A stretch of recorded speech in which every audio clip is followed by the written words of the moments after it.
Okay, I'm going to call to order the October 9, 2019 meeting of the Board of Education. We're at Hubble Middle School. Mrs. Hutchinson, please call the roll.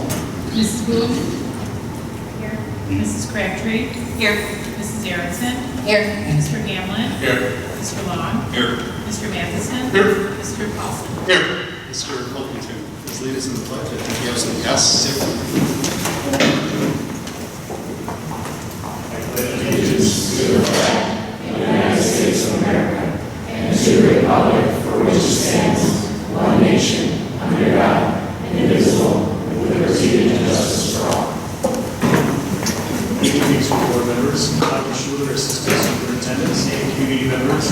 Welcome to Hubble Middle School. I'm very pleased to introduce our honored guests. We have, first of all, these are all from our Student Ambassador Leadership Team, otherwise known as our SALT.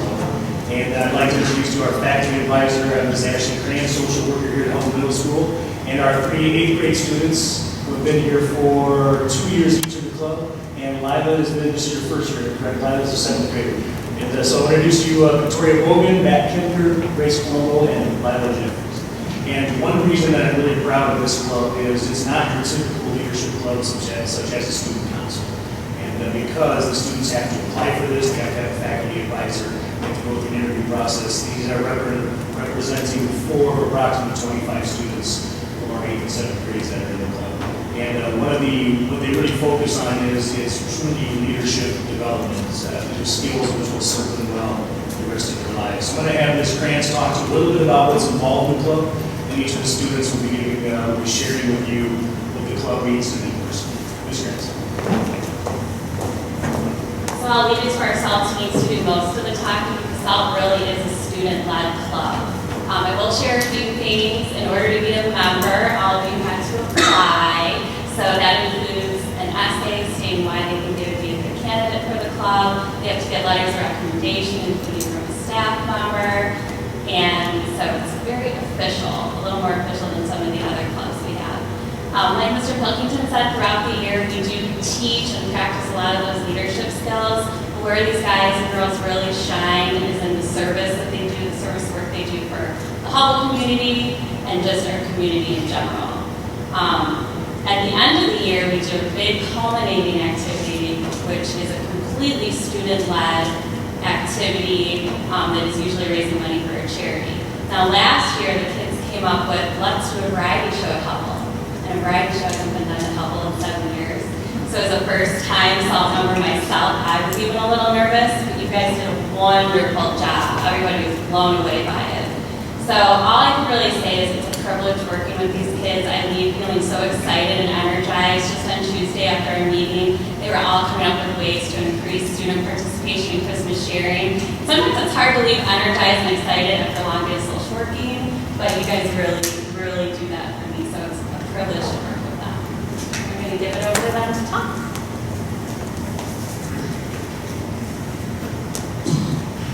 Hi, my name is Victoria Bogan, and this is my second year doing SALT. SALT has a big impact on our community and an even bigger impact on the kids involved. This unique program helps teach students about leadership and empathy. However, we don't just learn about it, we put it into action. One way that we put our leadership skills into action is by helping those at our school, such as giving new students tours to help them get around and feel welcomed. We are also given opportunities in our community, such as speaking here at the Board of Education meeting. A way that SALT has really impacted me is it gave me a lot more confidence. A couple ways that it gave me more confidence was during our school's variety show when we had to call local businesses and ask them for donations. It was quite a nerve-wracking thing because, well, it was calling random people and asking them for stuff. And also, when we had to do announcements for our entire school to promote Christmas sharing. Thank you.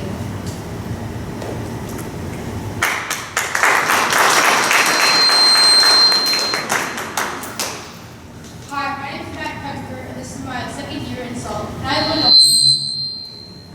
a whole lot of leadership.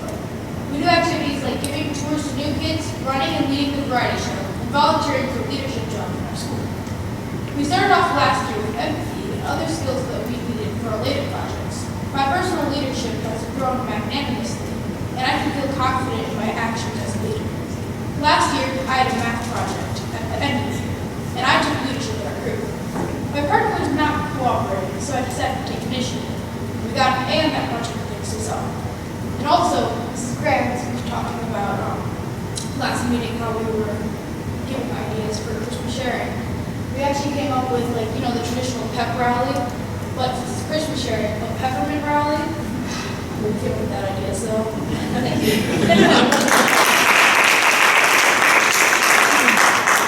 My name is Grace Colombo, and this is my second year of participating in SALT. One of the main goals of SALT is to help the community, whether it's through raising money or organizing events that both benefit and bring the community together. An example of one of these events would be Christmas Share. Each year, SALT collects money, clothes, food, and toy donations to help District 200 families in need around the holiday season. Last year, Hubble was able to help many families. One of the ways SALT has helped me was helping me by pushing me out of my comfort zone. Last year, I was given the opportunity to do things like announcements and meeting many new people. I think this has helped me become a stronger, more confident leader, and I'm so excited for what this year in SALT has to come. Thank you.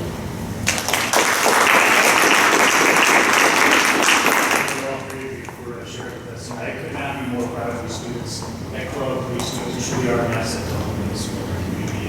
Thank you very much. I know it takes a lot of courage to go volunteer to do this, and thank you for your time. Thank you.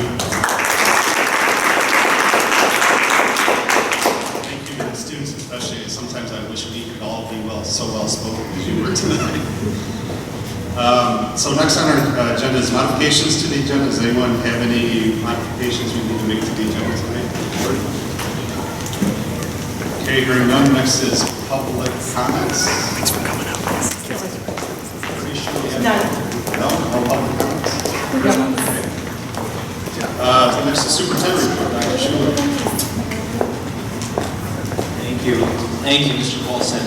So a couple things that I just want to share with the board quickly under my report tonight. And actually, first I want to start with a video. John, are we ready to go? So what you're going to see here in just a second is our State of the Schools video for this year. This was literally just recently completed in the last couple of days. And so I want to make sure I shared it with the board and certainly anybody that's here, but also just mention to the board as you're seeing this, as we were working with the Community Engagement Committee, one of the things that we're going to do kind of in support of this video is just develop for you kind of a quick set of talking points so that some of the highlights that we have in here, you have like readily available at your fingertips if you're out in a community group and somebody asks you a question about finance or any specific area, you kind of have some quick talking points. So we're going to capture that.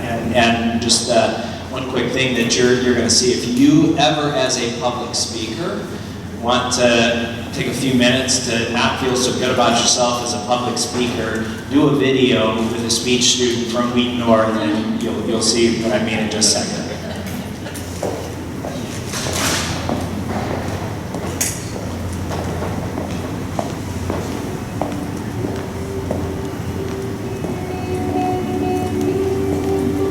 Our community has come together to inspire excellence in our schools, our community, and in ourselves. Working together, we're making tremendous progress. We've seen academic growth within our student body. We have exciting new initiatives being proposed and accomplished. We're placing emphasis on the social-emotional learning of our students, and we're making significant investments in our facilities. Your community schools were identified as the 5th best unit district in the entire state of Illinois in a recent set of rankings. The numbers tell the story of how we're providing our children a 21st century education. Last school year, nearly 1,500 of our high school students enrolled in a college-level course, and 8 of our students achieved National Merit Finalist recognition. A team of our high school students won the National Incubator Pitch Contest and earned a $15,000 investment to start their business. We have more than 1,200 English learner students that speak 68 different languages. And for the 3rd consecutive year, we've increased our English learner program exit rate. We saw a 23% increase in students enrolling in an early learning program, setting them up to be ready for kindergarten. Of last year's senior class, 95% graduated and 93% had post-secondary plans. I'm excited about new initiatives that are expanding opportunities for students like me. Our high schools are providing more blended learning opportunities, allowing us to take responsibility for our own learning by progressing through courses at a pace and level appropriate, providing more personalized time with our teachers. Deploying an additional 1,300 Chromebooks across all our schools has allowed us to utilize technology to support learning even better. This fall, we're collaborating with the community to develop our Portrait of a Graduate, to learn what our community wants from a District 200 graduate. Core academic skills will always be essential for students. We also have to focus on the whole child: relationships, mindset, learning, emotional wellness, and behavioral wellness. These are all part of our comprehensive social-emotional framework. This year, we're focused on relationships, and our schools are committed to making sure that each student has a meaningful, positive relationship with a trusted adult at school. We know that when students are connected to school, there's a decrease in emotional distress and an improvement in learning. School connectedness is the greatest preventative measure to keeping our schools safe. It's a top priority. After recently completing secure entrance projects at a number of schools, we've continued to improve our safety and security by planning to roll out a new safety protocol called ALICE later this year. ALICE equips teachers and students with response options during an active safety situation. We've joined forces with first responders to conduct large-scale safety exercises to increase emergency preparedness. Continued investments in our infrastructure provides us the best possible learning environments. Our board has committed $7.2 million per year towards the highest priority capital items. Just last summer, we addressed urgent flooring, roofing, and mechanical systems at 16 of our 20 schools. We also broke ground on a new Jefferson Early Childhood Center that was inspired by the district's early learning program and teacher input. The new Jefferson has dedicated indoor and outdoor therapy spaces, light-filled classrooms and corridors, and replaces the current 60-year-old building. The new Jefferson will open in August 2020. Our board continues to honor their commitment to taxpayers by managing our financial investments conservatively. We are in the 10th straight year of a balanced budget. We've spent within our means, allowing us to grow our fund balance up to 32%. After completing a multi-year debt restructure, we saved the community $10 million in debt payments. We continue to spend less per student than the state average. Our fiscal responsibility has earned our district the highest possible financial designation with the State Board of Education and a AA+ S&P credit rating, their second highest rating. These successes can be attributed to everyone involved. We are so proud of our parents, teachers, support staff, community, and school board for working together to help students achieve their highest level of learning and personal development. We've achieved so much together for the nearly 13,000 students who fill our 20 District 200 schools. Together, we continue to inspire in everyone a passion to excel.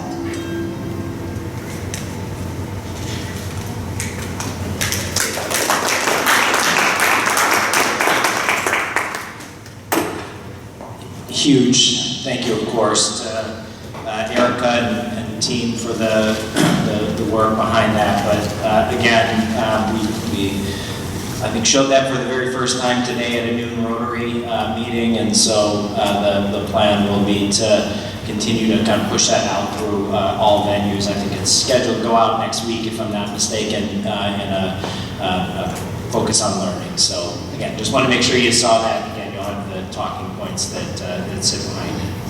And then just one more thing I wanted to mention to the board. Tomorrow afternoon, early evening, we're meeting with the enrollment committee. So just a quick bit of history and context around that for maybe new board members. The enrollment committee came about actually pre my time in District 200, I think based on some board based on a board request, that we keep annually a committee that kind of looks ahead at enrollment numbers and capacity, and kind of helps the board to know early if we're ever in a situation where we have to talk about boundary change. There are very few things that get a community more exercise than discussion around school boundaries, and so the board had the foresight to just make sure we had a committee that really kept on top of that and brought that early. So I think right when I came to the district about 5 years ago, we did a small boundary change that again came out of this committee, having given the board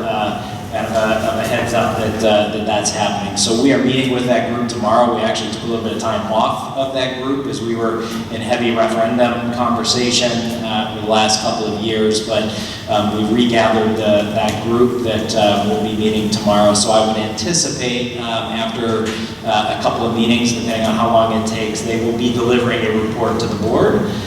Likely probably early December is about the time frame when usually a report comes forward. And again, it's an advisory committee. They know and understand they're not making any decisions, but they're going to study all of our enrollment and capacity data and just present to the board kind of their view of the summary with any potential recommendations for future considerations. Question, I served on the committee a few years, but our demographer is not redoing anything.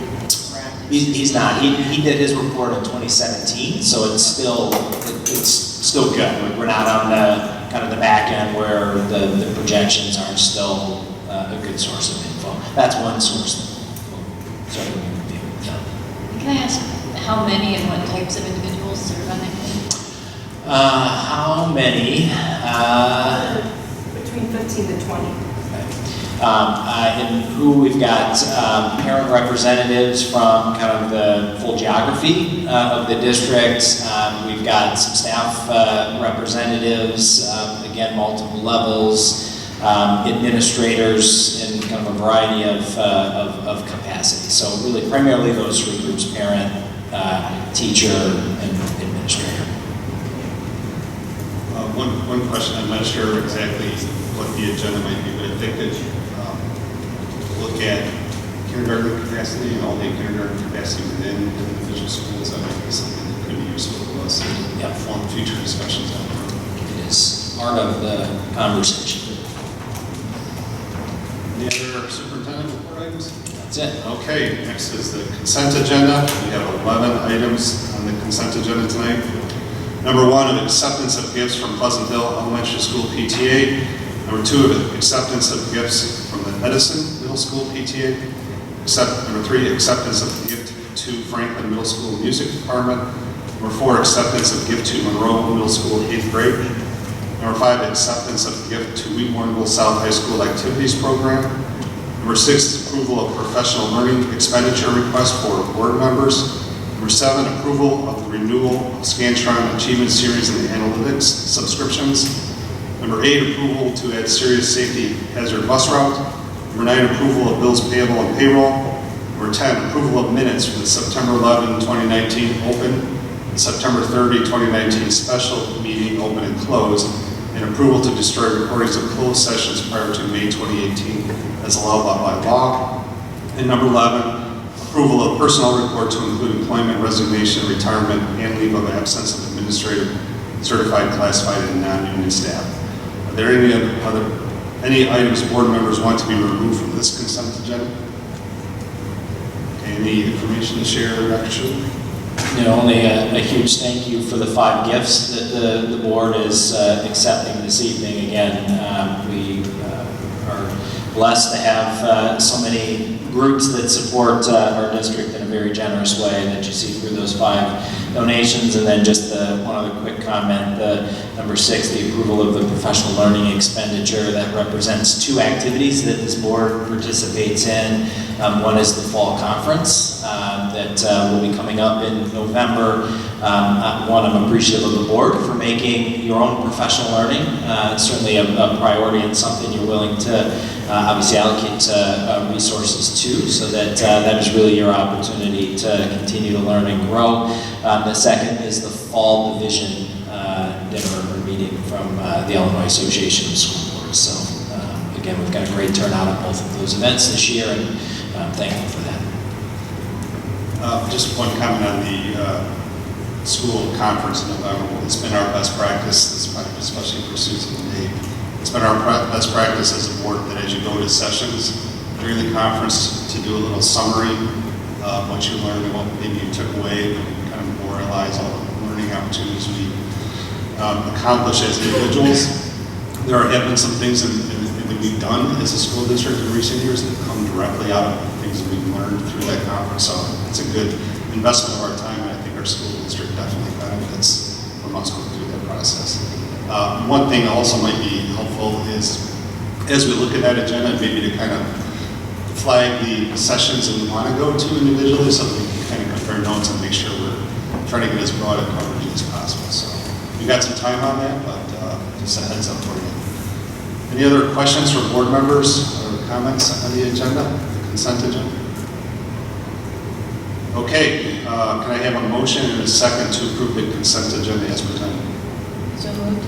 Moved by Mrs. Erickson. Second. Second by Mrs. Crabtree. Mrs. Hutchinson. Call roll. Mrs. Erickson? Yes. Mrs. Crabtree? Yes. Mrs. Wheaton? Yes. Mr. Hamlin? Yes. Mr. Long? Yes. Mr. Matheson? Yes. Mr. Paulson? Yes. Okay, the consent agenda as presented is passed. We have also a public, I always get this wrong, policy posting consent agenda. There's 5 items on that. These are individual policies that we're looking to modify a little bit, and these are for posting for public review. Number 1 is approval to post revised policy 2.110, qualifications, term, and duties of board officers for public review and comment. Number 2 is approval to post revised policy 2.140, communications to and from the board for public review and comment. Number 3 is approval to post revised policy 5.180, temporary illness or temporary incapacity for public review and comment. Number 4, approval to post revised policy 6.40, curriculum development for public review and comment. And number 5, approval to post revised policy 6.340, student testing and assessment program for public review and comment. Any other items that board members want removed from this consent agenda? Okay. Any comments, Dr. Schuler, on this one? Just to share with the board, when your HR policy committee met and reviewed all of these proposed policies, these came through the last edition of press, and so they are either updates as a result of shifts in the school code, new policy, or just shifts in best practice that were reviewed. I hope you do like the new format that these revised policies come to you in. I know the board in the past has asked about having like a red line version so you can see the change, and so I think they're in a little user-friendly format. Really, the only one we got some question on from board members in reviewing this was the one dealing with communications to and from board for public review and comment. And just one question that I'll clarify. So the policy of reference is a report that will come to the board at your public meeting that just memorializes all communication that came through the board email. So this does not mean every question or message that came perhaps to an individual board member at an event or anything like that is incorporated in it. This is just when somebody uses that board at CUSD200 email that goes to all of us. We will memorialize that, and a pretty simple log that just captures who it came from, what the topic is, and what the disposition was, to make sure that the board knows how it was responded to or that it was responded to. So that'll be a lot like the FOIA log that you see at your meetings. That information's always been public. Correct. Now that summary will be shown on our board agenda. Correct. Will like privacy be taken into consideration if, sometimes we get things from parents that there's an issue that could be.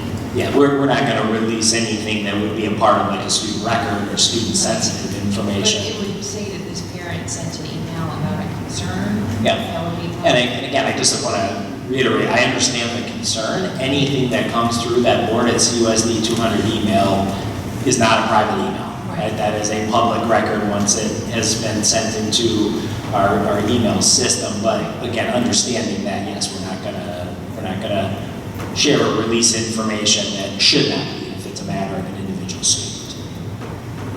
So again, we're going to have a report that lists the communications, not a response, not attachments, anything like that, just the fact that this topic came up and we discussed it. Okay, number one. Number two, one of these topics about maybe the duties of the officer, it mentions that the communications are limited between the board and individuals. No one speaks for the board other than the board president. And the board president, is that person listed as a communicator on here? I didn't see that specific. Or is that a different section? He has the ability, I think we had that example happening in the last few months where the president responded to an individual on, as you do. I didn't, it wasn't clear to me where that was authorized at the time.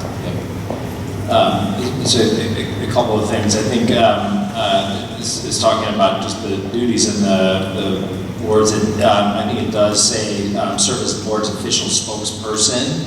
I think in this policy it says to the media, and again, I think we've used it, kind of always have used that broadly, that if a response needs to come from the board, the person authorized to do that is the board president. Okay, so that is covered under this policy, is what you're saying? Or do we have a separate policy? That's not clear to me that where, the president can respond in certain circumstances. I think the other place it's covered is through the board's operating principles, which is another document we're going to be reviewing as part of your self-evaluation.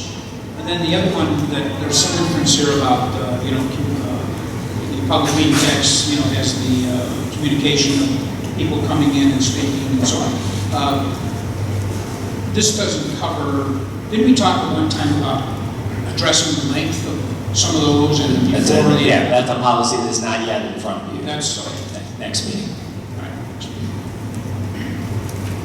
Yeah, just to clarify that point, the HR Policy Committee also reviewed Policy 2.230, which covers public participation in board meetings. When Chris and I met with Dr. Schuler preparing this agenda, we felt like we wanted some more discussion on that before we presented to the board, before posting.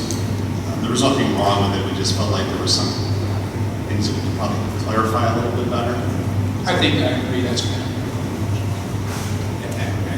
Just last comment on that, there were two other policies that the HR Policy Committee reviewed that we're holding until the next meeting with a little more discussion.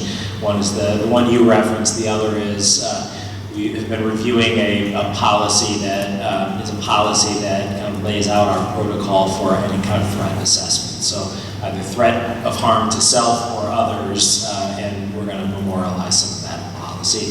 That's something that Dr. Salagi's been working on with the team internally, building out some of the procedures that sit around that. And so I believe the first reading of that policy will come to you at your next meeting as well. Okay, any other comments or questions on this consent agenda? Okay, can I have a motion and a second to approve the policy posting consent agenda as presented? So moved. Moved by Mrs. Wheaton. Second. Second by Mr. Long. Mrs. Hutchinson. Ms. Culper. Mrs. Wooten. Yes. Mr. Long. Yes. Mrs. Crabtree. Yes. Mrs. Erickson. Yes. Mr. Hamlin. Yes. Mr. Matheson. Yes. Mr. Paulson. Yes. So the policy posting consent agenda has passed. We have 3 written reports which are on the agenda tonight. First is the monthly financial reports. Number 2 was the Freedom of Information Act report. And then number 3 was the construction update for the Jefferson Urban Learning Center. Any comments or questions on that?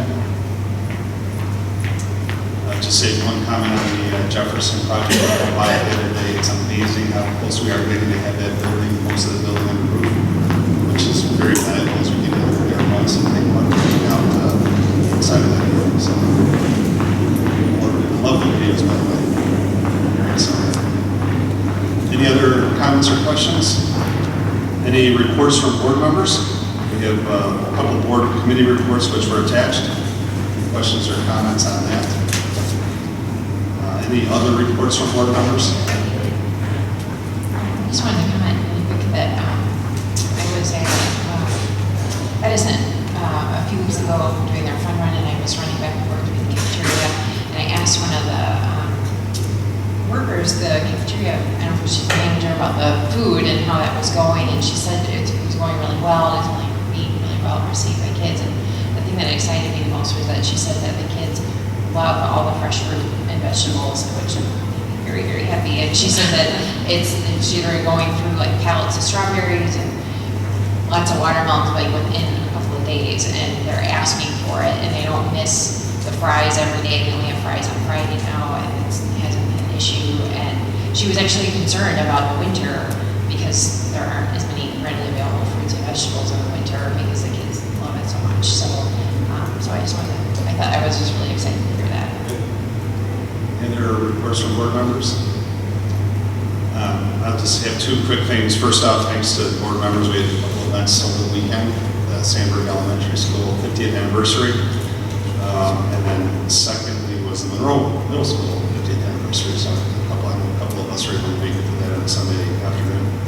The only other thing that I'll add is just a reminder to the board members that at our November meeting, we are going to review the IASB resolutions that I think was passed out at the last meeting.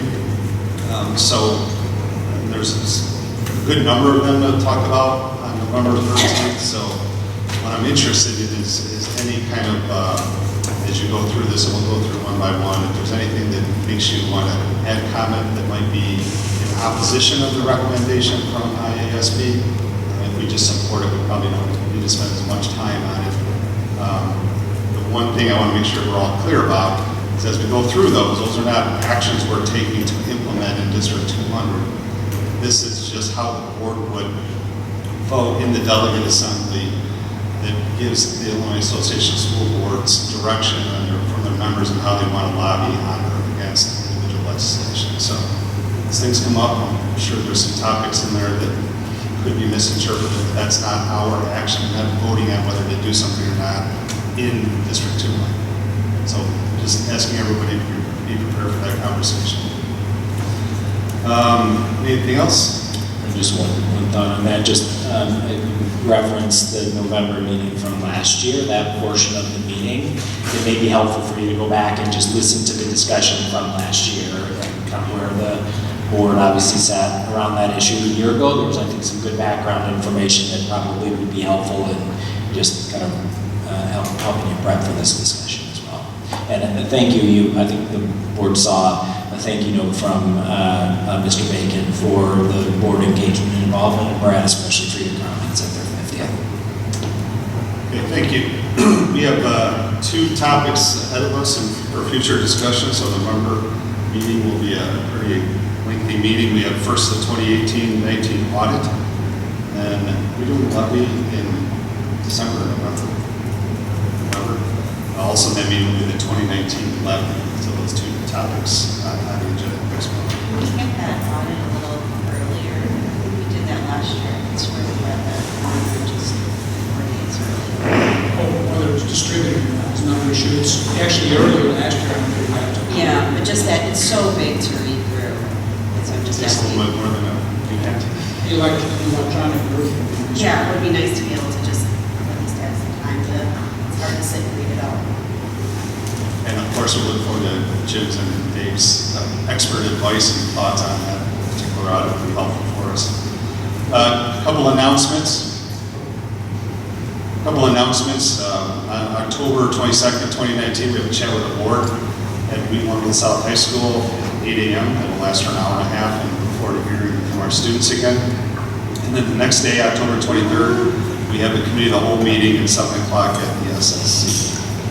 The next regular meeting of the Board of Education will be November 13, 2019 at Hawthorne Elementary School. That will be at 7 p.m. Although I do like the early start at 6. I see we do have one public comment tonight on non-agenda items, so I will go through my talk. Public comments are valuable and important to board members. We welcome the opportunity to listen to the concerns and issues that are important to our community. However, it is the board's policy not to directly discuss or take action on any items until the time has been taken to gather adequate information and objectively evaluate available options. Please understand that lack of action or response tonight does not imply any lack of interest in what is being said. In addition, to preserve confidentiality, the board and its president reserve the right to request that items relating to either personnel or students be provided to the board privately or in writing for consideration in a future closed session. The board must protect the civility and decorum of the meeting. Please be respectful for the duties of the board, our district leadership team, and the democratic process in your comments tonight. Please use the microphone, state your name, and address your comments to the board. Please limit your comments to 3 minutes. Mrs. Crabtree will be timing the comments tonight, and raise your hand as the time limit is approaching. And please be factual and courteous and do not include statements that are personally disrespectful or condescending to members of the board or staff. If you feel your matter needs to be discussed in more detail, please attend the board's next chance to chat on October 22nd, 2019, or present your comments in writing by email to the board. We have one person sign up for a non-agenda item, that's Elizabeth Albert. Approach the microphone.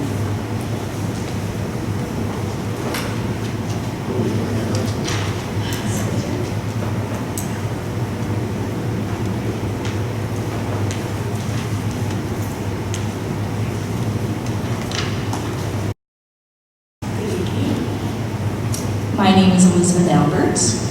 I'm a resident of District 200, and both of my children went to elementary, middle, and high school in District 200. I am speaking on behalf of the League of Women Voters of Wheaton, Warrenville, Winfield, West Chicago, and Carroll Stream. The League of Women Voters is here to voice our concern about the potential for dangerous consequences of 2 IASB resolutions recommended for adoption at the November 2019 IASB conference. We urge the school board to instruct your delegate to vote no on both Resolution 1 and Resolution 3. Resolution 1 would, quote, provide local school boards the option to decide if they will allow for properly trained staff to be armed in school buildings, unquote. Resolution 3 would establish school safety grants so school districts can hire school resource officers, SROs, who may carry a firearm provided they receive training. Both of these resolutions would serve to bring guns into our schools. Schools should be places of safety. There is no evidence to show that arming personnel within a school increases school safety. These actions are contrary to conclusions in a 2015 New England Journal of Medicine evidence-based, peer-reviewed study which indicated that more guns do not make communities safer, but rather contribute to the rise in gun-related suicides and homicides in our country. We cannot risk introducing firearms into our schools. We should be working to keep guns out of our schools. Please refer to our 2 fact sheets that I provided for alternative measures for school safety. In the future, please insist that IASB recommendations be data-based, utilizing evidence-based, peer-reviewed research, which will give all involved the confidence that choices are based on the best information available to create the safest possible options for the safety of our school children, school district employees, and communities. Thank you for the opportunity to comment. Okay, thank you. We have your fact sheets. I'll make sure these get distributed to the 2 board members, the 2 fact sheets. We do have a closed session tonight. We will move to adjourn I move to adjourn a closed session for the purpose of discussing the self-evaluation practices and procedures of professional ethics when meeting with a representative of the statewide association of which the public body is a member under 5 ILCS 120/2, subparagraph C, subparagraph 16. Can I have a second to that motion? Second. Second by Mr. Hamlin. There's no action that is expected following closed session. Can I have a roll call vote? Mr. Paulson? Yes. Mr. Hamlin? Yes. Mrs. Wheaton? Yes. Mrs. Crabtree? Yes. Mrs. Erickson? Yes. Mr. Long? Yes. Mr. Matheson? Okay, we're closing adjourned to closed session.